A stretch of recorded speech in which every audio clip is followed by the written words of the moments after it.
예수님께서 가버나움에서 귀신을 쫓아낸 사건을 기록하고 있습니다. 예수님께서 베드로와 안드레 그리고 또 야고보와 요한의 형제들을 제자로 부르셨습니다. 그리고 가버나움에 가서 안식일이 되어 회당에서 가르치셨다라고 말씀을 합니다. 회당이라는 것은 이스라엘의 성전이 있었잖아요. 하나님의 성전이 있었는데 전쟁통에 성전이 다 파괴가 되고 법궤가 어디론지 사라져 버려서 더 이상 성전에서 제사를 드릴 수가 없게 되었어요. 포로로 끌려간 이스라엘 사람들, 이스라엘 정체성을 지켜야 되는데 정체성이 없고, 이스라엘에 남아있는 사람들도 하나님께 제사해야 되는데 성전이 없으니까 제사를 할 수가 없는 거예요. 그래서 또 성전이 멀리서 또 예루살렘까지 다 올라오기도 힘들고요. 그래서 군데 지역마다 회당이라는 것을 지었어요. 그래서 그 회당에서 이제 법궤 중심이 아닌 토라, 하나님의 말씀을 읽어주고 또 가르쳐주고 또 유대인들과 교제 나누는 그런 회당이 만들어졌어요. 그러니까는 오늘날 교회와 가장 비슷한 모습이다라고 볼 수 있어요. 유대인들이 모여서 하나님의 말씀을 또 읽어주고 또 듣고 또 교제할 수 있는 그곳이 회당인데, 그곳에 예수님께서 가셔서 사람들에게 하나님의 말씀을 가르쳤다라고 지금 말하고 있어요. 그런데 예수님의 가르침을 듣고 사람들이 놀라워했어요. 지금까지 들었던 가르침과는 너무 달랐기 때문에 예수님의 가르침을 듣고 놀랐어요. 왜 놀랐느냐? 예수님의 가르침은 서기관들이나 바리새인들의 가르침과 달랐기 때문이에요. 그러니까 지금까지 회당에서 주로 가르친 사람들은 서기관들과 바리새인들이다라고 볼 수 있어요. 왜냐 그러면 이 서기관과 바리새인들이 학식이 제일로 높고 성경에 대해서 많이 알고 있고, 그렇기 때문에 서기관과 바리새인들이 토라를, 성경을 읽어주면서 그것을 풀어주었던 거죠. 서기관들이라는 것은 직업을 가리키는데 성경을 옮겨 적는 사람들, 그 사람들이 서기관들이에요. 공부를 많이 한 사람들이고 필체, 글씨체가 굉장히 좋은 사람들, 그 사람들이 이제 성경을 보고 한자 이렇게 해서 성경책을 직접 써서 필사해서 남기는 사람들이 서기관들이었어요. 그러니까 그들이 성경을 그렇게 적다가 보니까 어떻게 돼요? 많이 알겠죠? 그러니까 그 사람들이 또 성경을 가르쳤던 것이고, 바리새인들은 유대 종파 중에 하나인데 가장 율법을 철저하게 지키고 경건하게 신앙생활하고 공부도 많이 한 사람, 학자 같은 사람들이 바리새인들이었거든요. 그러니까 회당에서 성경을 내주고 읽고 가르칠 수 있는 사람 나와서 가르치세요. 그러면은 모르는 사람들은 나가서 읽을 수도 없고 가르쳐 줄 수도 없잖아요. 좀 많은 사람들이 나와서 읽고 가르치다가 보니까 서기관들과 바리새인들이 자주 나와서 하나님의 말씀을 읽어주고 가르쳤던 거죠. 근데 그날은 예수님이 나가서 성경을 읽고 예수님이 가르쳤다, 그렇게 볼 수 있어요. 그런데 예수님의 가르침은 서기관과 바리새인들의 가르침과 달랐다. 예수님의 가르침에는 권위가 있었다. 그래서 사람들이 다 놀랐다라고 말하고 있어요. 생각해 보세요. 매주일 교회를 가면은 그곳에서 하나님의 말씀을 가르쳐주는 서기관과 바리새인들이 있었어요. 그런데 그날 갔더니 서기관과 바리새인이 아니고 웬 젊은 청년이 하나 나와서 성경을 읽고 가르치는 거예요. 보니까 목수의 아들이고 마리아의 아들이 예수예요.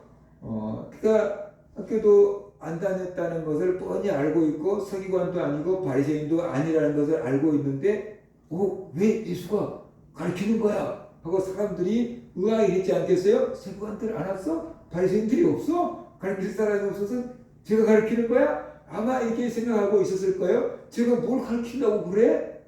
아마 이렇게 눈을 땡그랗게 뜨고 예수를 쳐다보고 있는 사람들이 많이 있었어요. 그런데 예수님의 가르침은 서기관들이나 바리새인들의 가르친 것과 같지 않고 오히려 그들보다 더 확신 있고 오히려 그들보다 더 능력 있고 오히려 그들보다 더 권세 있게 가르친 거예요. 그래서 사람들이 놀랬다라고 말하고 있어요. 기대했던 사람들이 잘하면 어떻게 돼요? 역시 잘하지, 이렇게 했는데 전혀 생각지도 못한 사람이 너무 잘하니까 사람들이 어떻게 돼요? 놀랬다라는 것이에요. 결국 놀랬다는 이유는 뭐냐면 예수님의 가르침에 권위가 있었다라는 건데, 예수님의 가르침에 권위가 있었다는 것은 권세가 있었다는 거고 능력이 있었다라는 뜻이에요. 그러면 예수님의 목소리를 크게 했기 때문에 권위가 있고 능력이 있는 게 아니죠. 그게 뭔지를 뒤에 얘기하고 있어요. 예수님의 가르침이 서기관과 바리새인들과 같지 않았고 예수님의 가르침이 권위 있었고 그것을 보고 사람들이 놀란 사건이 그 뒤에 기록이 되어 있어요. 뭐냐 그러면 그때 그 회당에 더러운 귀신 들린 사람이 있었다라고 지금 말하고 있어요. 회당에 귀신 들린 사람이 있어요. 그러니까 회당이라고 하면 오늘날로 말한다면 교회 같은 곳이다라고 할 수 있는데 그곳에 귀신 들린 사람이 와 있었다는 거예요. 그러니까 그 사람도 유대교식으로 하나님을 예배하려고 왔겠지요. 그런데 그 상태는 영적인 상태는 귀신이 들려 있었다라고 지금 말하고 있는 거예요. 오늘날도 교회에 귀신 들린 사람이 교회에 와 있을 수 있다라는 겁니다. 귀신 들린 사람이 오늘도 교회에 와 있을 수 있다. 성도들에게 귀신이 들어가냐 안 들어가냐. 어떤 사람들은 성도들에게는 귀신이 못 들어간다. 어떤 사람은 성도들에게도 귀신 들어간다. 라고 서로 또 의견이 달라요. 뭐 성경에서 성도에게 귀신이 들어간다 못 들어간다 막 명쾌하게 답을 내주는 건 아니에요. 그런데 우리가 신앙생활 하면서 보면은 성도들에게도 귀신이 들어갈 수 있고 성도들에게도 사탄의 생각이 들어올 수 있고 더 쉽게 말하면 성도들에게도 나쁜 생각, 죄 짓는 생각이 들어올 수 있고 그럴 수 있다라는 것이 성도들도 죄를 지을 수 있죠. 그죠? 그러니까 성도들도 죄를 지을 수 있고 성도들도 사탄의 생각을 받을 수 있고 성도들에게도 귀신도 들어갈 수 있다라고 이렇게 우리가 볼 수도 있다라는 것이. 자, 그리고 귀신 들린 사람이 교회로 나왔어요. 회당에 와 있었어요. 오늘날도 귀신 들린 사람이 교회에 와 있을 수 있거든요. 자, 그러면 왜 귀신 들린 사람이 교회에 와 있을까? 그 영혼은 살고 싶어서 교회에 오겠죠. 그러니까 이제 이렇게 생각해야 돼요. 귀신 들린 사람을 우리가 볼 때 말이에요. 온통 그 생각을 귀신만 붙잡고 있고 지 생각을 없는 걸로 생각하면 안 돼요. 자기 생각이 있어요. 자기 생각도 있고 귀신의 생각도 있어요.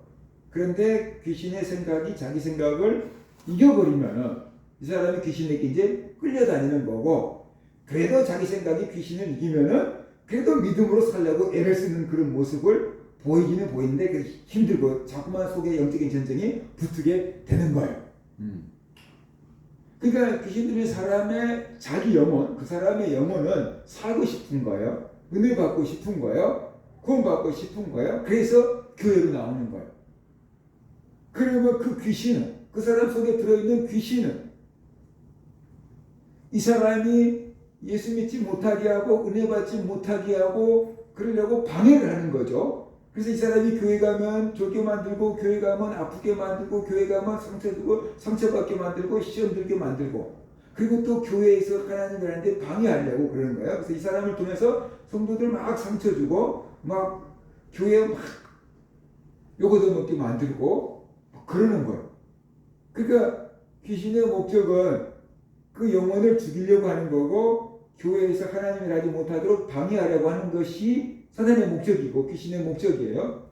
그런데 그 귀신 들린 사람이 좀처럼 교회 오기가 힘드는데 그런데 그 사람이 교회 왔다라고 하는 것은 뭐냐면 그래도 그 영혼은 살고 싶다.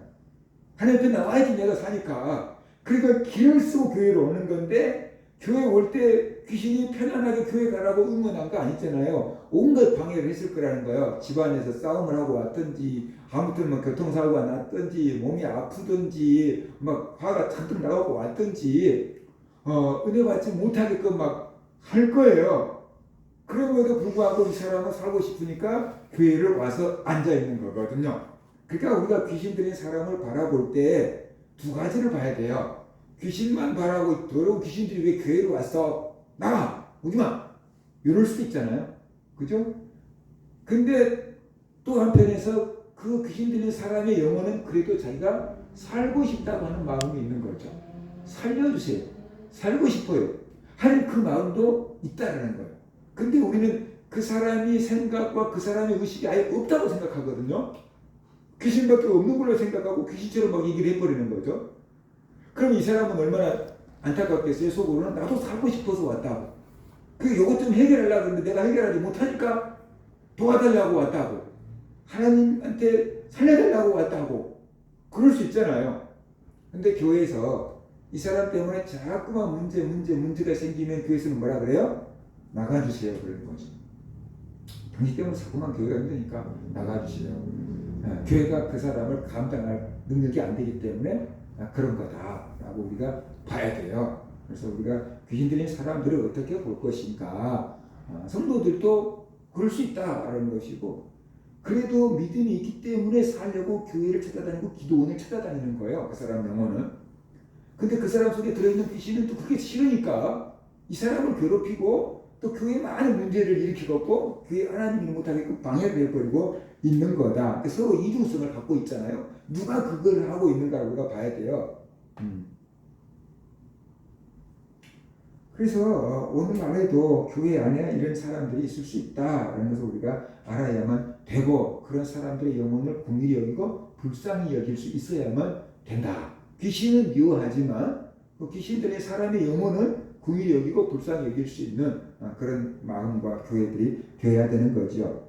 그 귀신 들린 사람이 예수님을 척 보고 알아보고 이렇게 말해요. 나사렛 예수여, 우리가 당신과 무슨 상관이 있나이까? 우리를 멸하러 왔나이까? 나는 당신이 누구인 줄 아노니 하나님의 거룩한 자니이다. 그랬어요. 그러니까 당시에 아마 베드로와 요한 그 형제들도 예수님이 누구인지 분명하게 알지는 못했을 것 같아요. 그리고 회당에 앉아있는 사람들도 예수님이 하나님의 거룩한 자라고 알고 있는 사람은 거의 없었을 거예요.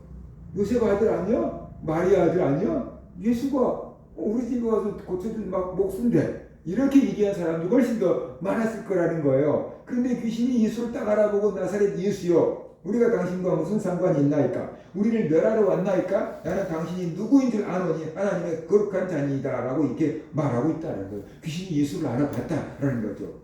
그러니까 영적인 존재이니까 영적인 세계를 지금 좀 보고 있는 거죠.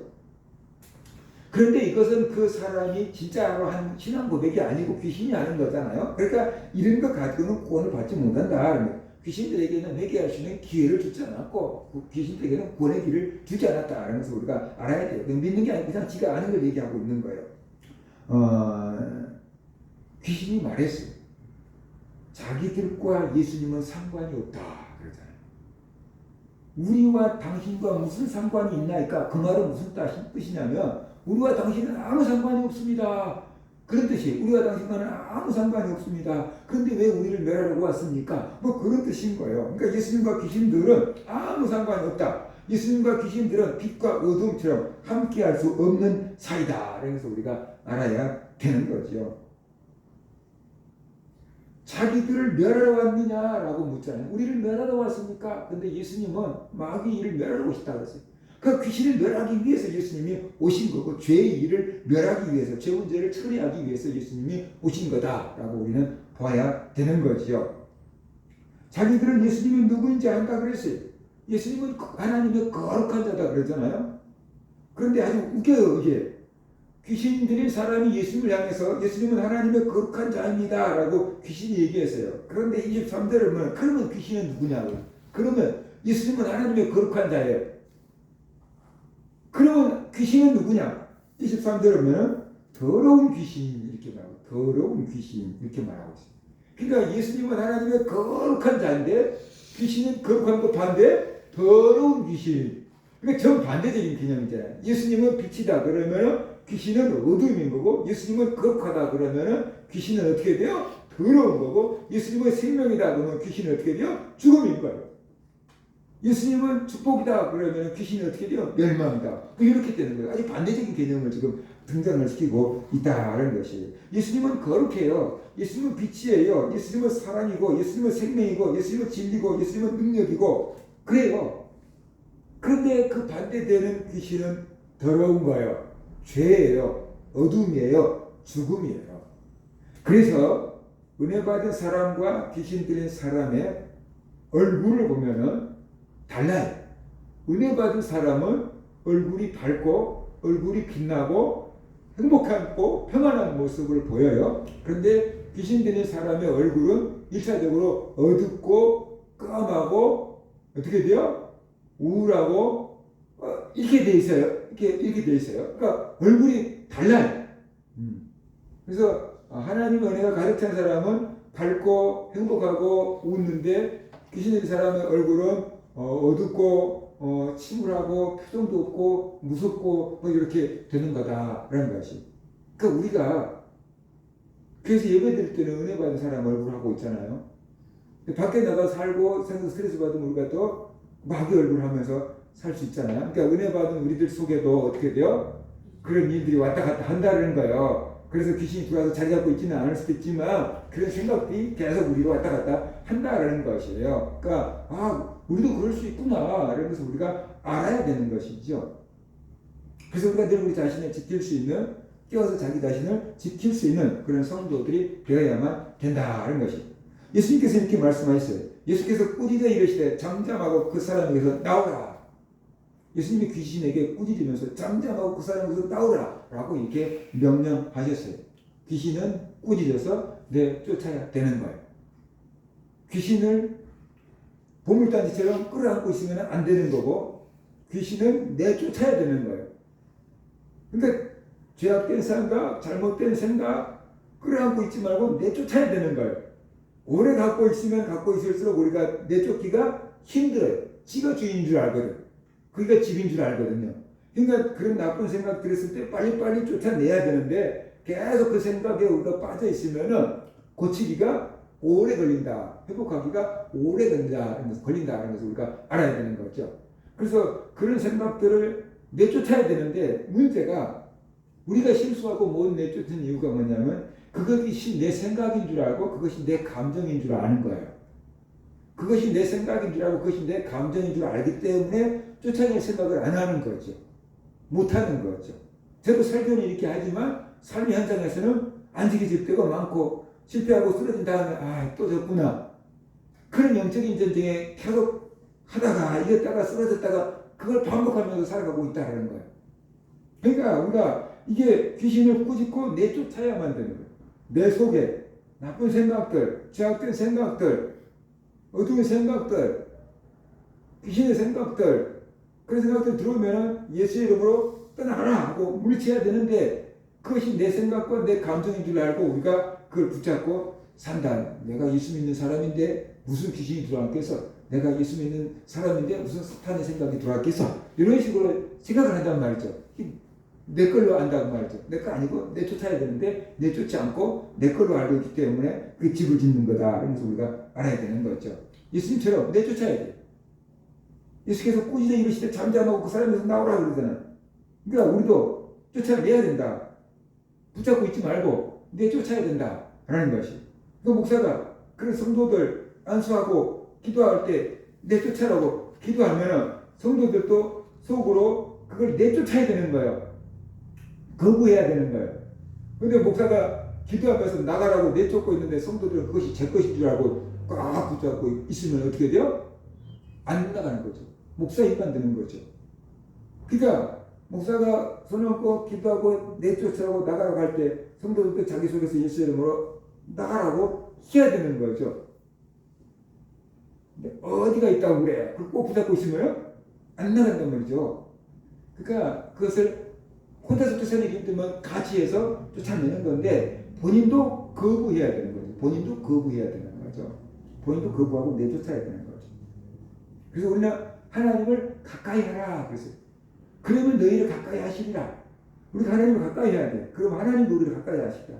마귀를 대적하라. 그래야면 너희를 피하리라. 마귀를 가까이 하면 안 되잖아요. 마귀를 대적하라. 마귀를 내쫓아라. 마귀를 싫어하라. 그러면 마귀도 너희를 떠나갈 것이다. 라고 얘기하고 있는데 마귀를 가까이 하니까 마귀가 안 떠나가는 거죠. 마귀를 대적하라. 그럼 마귀가 떠나가리라. 대신에 하나님을 가까이 하라. 그럼 하나님 너희 가까이 하시리라. 라고 말씀했거든요. 그래서 귀신이 떠나가요.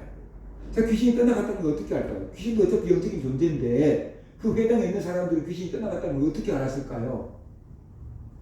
26절을 보면은 더러운 귀신이 그 사람에게 경련을 일으키고 큰 소리를 지르며 나오는지라 그랬어요. 그러니까 더러운 귀신이 예수님께서 꾸짖어 이르시되 잠잠하고 그 사람에서 나오라 그랬더니 바로 그 사람이 쓰러져서 경련을 일으키며 큰 소리를 지르며 떠나간 거예요. 큰 소리를 지르며 귀신이 떠나간 거예요. 그것을 보고 사람들이 어떻게 돼요? 나갔다. 이제 그것을 알게 된 거죠. 귀신이 떠나갔어요. 예수님 말씀을 듣고. 그것을 보고 사람들이 너무 놀랐어요. 그래서 이렇게 말해요. 다 놀라 서로 물어 이르되 이는 어찌 미냐 권위 있는 새 교훈이로다. 더러운 귀신들에게 명한즉 순종하는도다 하더라. 사람들이 보고 놀란 것은 이거예요. 그동안에 서기관과 바리새인들이 많이 가르쳤어요. 근데 그들이 귀신을 내쫓아내지 못했다는 거예요. 내쫓을 생각도 않고 그냥 간 거예요. 그런데 예수님은 그 귀신에게 명령하니까 귀신이 순종하고 또 나가버리는 거예요. 그러니까 권위 있는 새 교훈이로다. 서기관과 바리새인들하고는 차원이 다르다는 뜻이에요. 서기관과 바리새인들은 배워서 가르치고 있는 거예요. 그런데 예수님은 엄청난 권세와 능력과 자격을 갖고 지금 가르치고 있는 거예요. 하늘이 주신 그 권세와 능력과 자격을 가지고 가르치고 있는 거예요. 그러니까 권위 있는 새 교훈이로다. 이거 어찌 된 일이냐? 라고 사람들이 이렇게 물었어요. 예수님의 말씀을 듣고 귀신은 순종했어요. 나가고 싶어서 나갔겠어요? 귀신이? 절대로 귀신은 안 나가고 싶었겠죠? 자기 집에서 쫓아내면 쫓겨나겠느냐고 말이죠. 안 쫓겨나겠다고 발악을 하겠죠. 그런데 예수님의 권위와 능력이 너무 크기 때문에 어쩔 수 없이 나간 거예요. 회당에서 많이 모여서 하나님 말씀을 듣고 배웠지만 지금까지 이런 것을 본 적이 없거든요. 구약성경에도 이런 게 본 적이 없거든요. 다윗이 수금을 탈 때 사울에게 있던 게 떠나갔다 뭐 그 정도인 거지.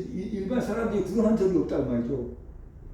그런데 이걸 목전에서 이렇게 일으켜지니까 사람들이 얼마나 놀랬겠어요.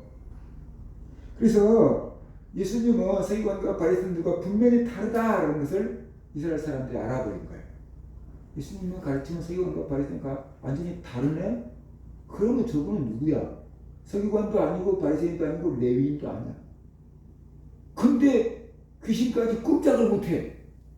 그러면 저분은 도대체 누구냐? 라는 것이죠. 그것을 보고 사람들이 너무 놀란 거예요.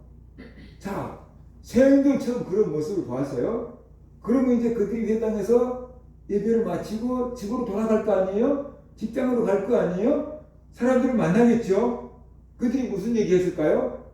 가버나움 회당에서 있었던 일, 예수님이 귀신 들린 사람을 쫓아냈었던 일, 그걸 가족들한테 얘기하고 친구들한테 얘기하고 동료들한테 얘기하고 마을 사람들한테 어찌 못 봤지 그거. 그러면서 막 이게 막 얘기를 하기 시작한 거예요. 오늘날처럼 막 텔레비전 뉴스 방송한 게 아니니까 막 사람들이 막 세상에 지금까지 듣도 보도 못한 일을 봤어. 그러면서 얘기하기 시작한 거예요. 그러니까 28절 예수의 소문이 곧 온 갈릴리 사방에 퍼지더라. 이렇게 말하죠. 예수님의 소문이 온 갈릴리 지방에 퍼졌어요. 그래서 예수님을 알게 됐고 예수님의 복음을 사람들이 들을 수 있는 준비를 갖추게 되었다라는 것입니다. 우리가 오늘 본문 말씀을 통해서 깨달아야 될 게 뭐냐 그러면은 오늘날 우리가 서기관과 바리새인들처럼 가르치고 배우고 신앙생활 하고 있는 거 아닌가 그런 생각을 해야 돼요. 그냥 배운 걸로만 이렇게 가르치고 듣고 그렇구나 하고 우리가 머리로만 배우는 신앙 있을 수 있는데 그것만 갖고는 안 되고 그 위에 하나님의 능력이 임해야 된다라는 것이 하나님의 성령의 역사가 있어야 된다라는 것이 그래서 악한 것들도 떠나가고 악한 새끼를 물리쳐야지 우리에게 하나님의 나라가 오고 우리가 살아있는 생생한 그런 신앙생활을 해나갈 수가 있다. 교회는 목회자는 성도들은 이런 권세가 있어요. 믿는 자에게 이런 표적이 따르지 내가 내 이름으로 귀신을 쫓아내며 그랬잖아요. 그러니까 교회는 성도들에게는 목사에게는 이런 권세가 주셨다는 거예요. 그러면 이런 권세를 교회들이 행해야 된다. 성도들이 행해야 된다라는 거예요. 그죠? 그런데 이런 권세를 행하지 못하는 목사들, 행하지 못하는 교회들, 행하지 못하는 성도들이 많잖아요. 그러니까 교회가 권위를 잃어버린 거고 권세 없는 교회가 되고 서기관과 바리새인 같은 그냥 형식적인 신앙생활을 하게 되어버릴 경우가 많다라는 거예요. 이런 것들은 바로 우리가 기도해서 하나님의 은혜와 능력을 받아서 일을 해야 되는데 제 생각은 그래요. 너무 많은 성경 공부와 목사들이 너무 많은 신학 공부로 인해서 그 기도의 중심이 공부하는 쪽으로 옮겨져서 이성과 지성은 많이 개발되어 있는데 영성이 약화돼서 균형 감각이 좀 이렇게 무너진 거 아닌가라는 생각이 든다라는 거죠. 하나님 말씀을 배우는 거, 신학을 하는 게 나쁜 것은 아닌데 너무 이것만 집중하다가 보니까 영성이 조금 이게 균형이 무너져서 우리가 이런 권위를, 능력을 발휘하지 못한 거 아닌가라는 생각이 든다라는 거죠. 그래서 우리가 성경을 읽고 또 열심히 배워야 되겠지만 그만큼 우리가 또 깨어서 기도하고 하늘의 능력을 덧입어야 되고 성령으로 충만해져야 된다. 그래서 우리의 삶 가운데서 악한 것들을 물리치고 살아야 되고 우리 교회가 목회자가 성도가 그런 권세를 행하면서 살아야 되고 하나님이 살아계심을 증거하고 보이며 살아가는 교회와 성도들이 되어야 된다. 그럴 때 가르치는 그 말씀도 성도들에게 권세 있게 무게 있게 생명의 말씀으로 와닿을 수 있다라는 것이. 그래서 우리 교회 성도들도 이제 영적으로 더욱더 깨어서 기도하고 하나님을 가까이 하고 마귀를 대적하고 우리에게 이런 권세가 있다라는 것을 깨닫고 사탄의 세력들을 예수 이름으로 물리치면서 믿음으로 승리하며 살아가는 그런 성도들 되시기를 주의 이름으로 축원합니다. 아멘.